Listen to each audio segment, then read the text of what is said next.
स्वागत है।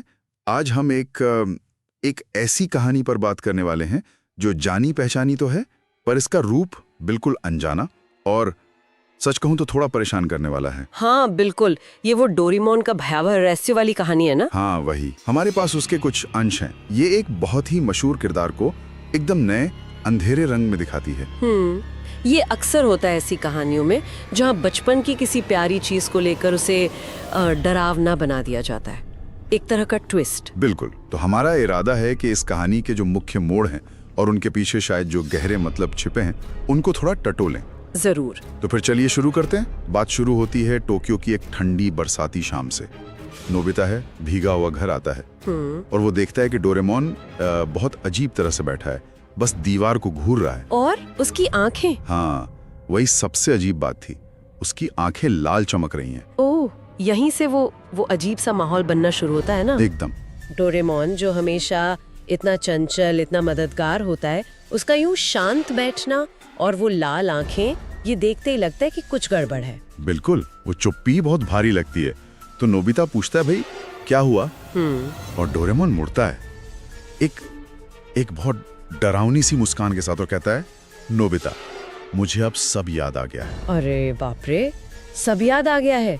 इसका क्या मतलब हुआ? हाँ, और वो आगे बताता है कि उसे भविष्य से मदद करने के लिए भेजा ही नहीं गया था। क्या?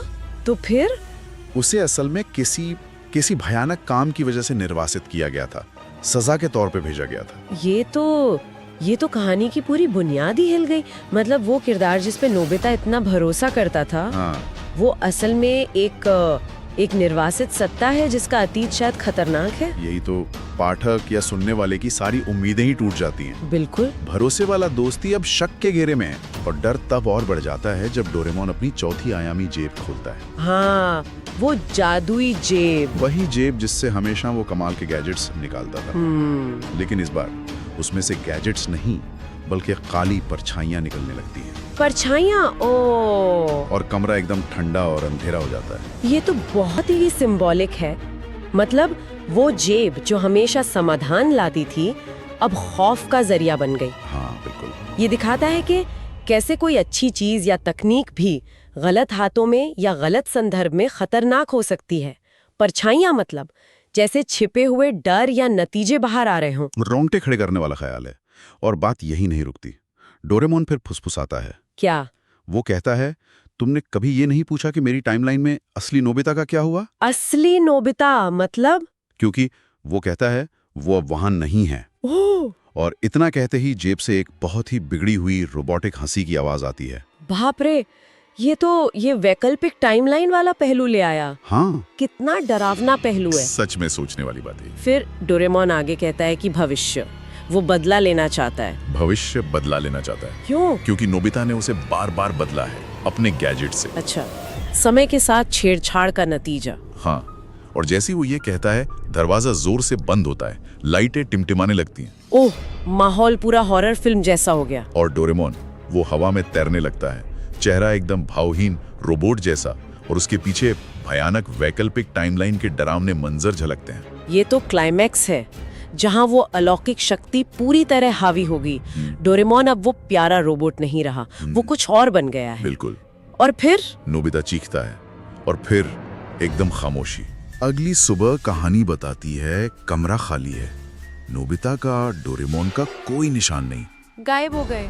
हाँ, बस नोबिता की नोटबुक का एक फटा हुआ पन्ना मिलता है जमीन पर और उस पे कांपते हुए हाथों से लिखा है। क्या लिखा है? रोबोट पर भरोसा मत करो। अरे, ये अंत तो बहुत दमदार है। एक तो ये रहस्य है कि नोबिता कहाँ गया, और दूसरा वो चेतावनी, रोबोट पर भरोसा मत करो, ये सीधे कहानी के डर की जड़ पर चोट करता है। हाँ, कि तकनीक जो हमारी मदद के लिए है, क्या उस पर आंख बंद करके भरोसा करना खतरनाक हो सकता है? बिल्कुल। और कहानी में एक और परत जुड़ती है आखिर में, है ना, वो किंवदंती वाली बात। हाँ, वो डरावनी किंवदंती। कहते हैं कि अगर आधी रात को आईने के पास डोरेमोन का खिलौना रखकर उसका नाम 3 बार पुकारो तो आईने में उसकी लाल आंखें दिख सकती हैं और कि वो अब भी नोबिता को ढूंढ रहा है। उफ, ये लोक कथा जैसा अंत कहानी के असर को और गहरा कर देता है। हाँ, उसे सिर्फ एक कहानी नहीं रहने देता, बल्कि एक शहरी मिथक जैसा बना देता है जो लोगों के बीच जिंदा रहता है। डर ज्यादा पास महसूस होता है। सही कहा। तो इस पूरी कहानी से क्या मतलब निकाला जाए? ये हमें सोचने पर मजबूर करती है कि जिन किरदारों को हम इतना पसंद करते हैं, क्या उनका भी कोई अंधेरा पहलू हो सकता है? बिल्कुल हो सकता है। हर चीज के दो पहलू होते हैं शायद।